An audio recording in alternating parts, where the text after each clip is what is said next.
Biliyorsunuz, Həccac bin Yusuf Əs-Səqafi böyük bir zalım idi. İnsanlara zülm eləyirdi. İraqda, İraq məntəqənin, o vaxt məntəqə idi o, onun başçısı idi. Çox insanları öldürdü.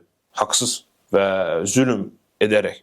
İnsanları çox zülm etdi, çox öldürdü. Və lakin Hasan-ı Basri'dən və başqa sələf böyük alimlərdən soruşanda ki, bəs bizə əmr elə, bizə icazə ver, çıxaq ona qarşı, vuruşaq. İcazə vermədilər. Deyirlər, bəs fitnədir, necə bunun qarşısını alaq?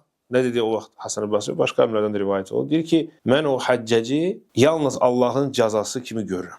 Bu Allahın cəzasıdır. Sizə İraq əhlidə. Niyə görə ki, İraq əhli zülm əhlidir. Hüseyin radiyallahu anh öldürdülər. Peyğəmbərin nəvəsini. Həmçinin Əli radiyallahu anh öldürdülər. Orada o fitnələr, yəni onlar çox fitnə yeri olub. Ona görə deyir, mən deyir, sizə cəza görürəm Allahdan.